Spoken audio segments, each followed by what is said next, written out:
নির্মল ঘোষের গ্রেফতারি নিয়ে আমি কোনো মন্তব্য করব না। Law will take its own course.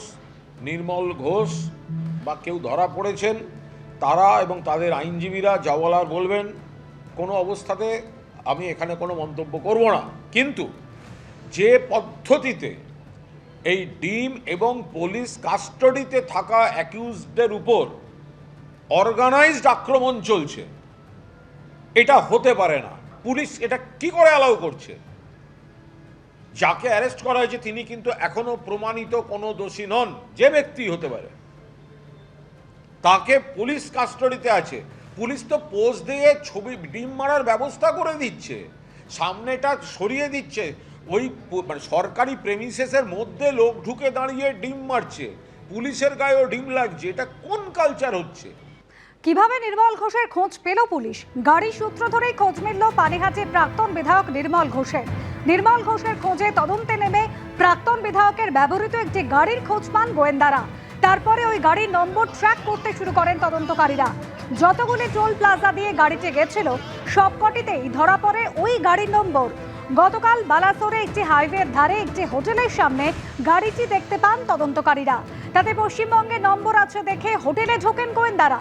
হোটেলের রেজিস্ট্রার দেখে জানা যায় সেখানেই গত কয়েকদিন ধরে লুকিয়ে রয়েছেন নির্মল ঘোষ, দাবি তদন্তকারীদের। আর তারপরে নির্মল ঘোষকে পাকড়াও করে পুলিশ।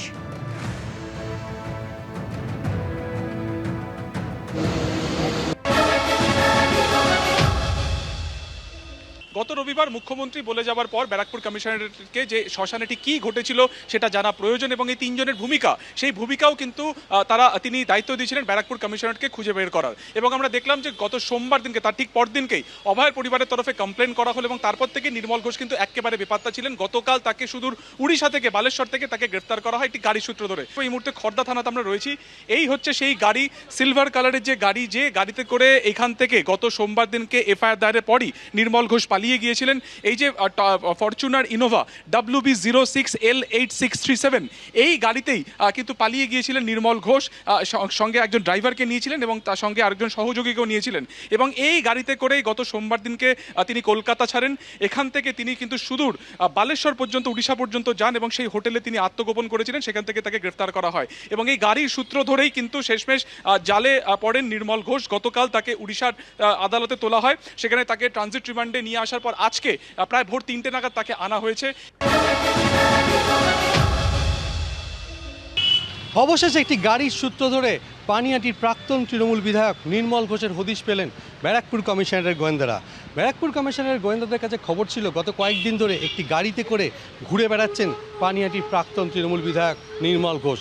ওই গাড়িটির ওপর নজরদারি চালাচ্ছিলেন ব্যারাকপুর কমিশনারের গোয়েন্দারা এবং নজরদারি চালাতে গিয়ে দেখা যায় যে বালাসোরের কাছে একটি হাইওয়ের ধারে একটি হোটেলের পাশে গাড়িটি দাঁড়িয়ে রয়েছে।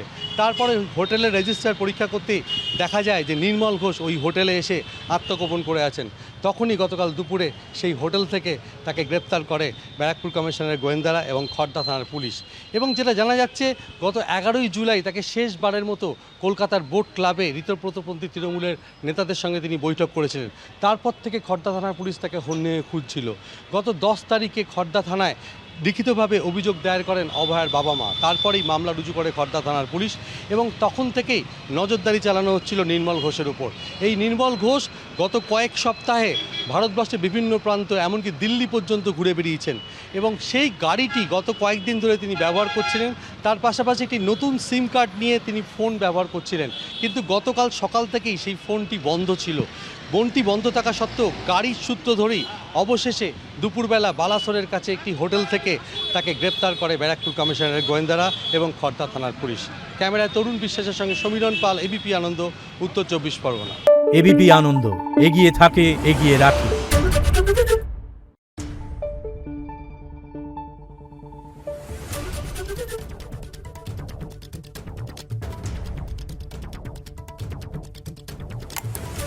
Thank you.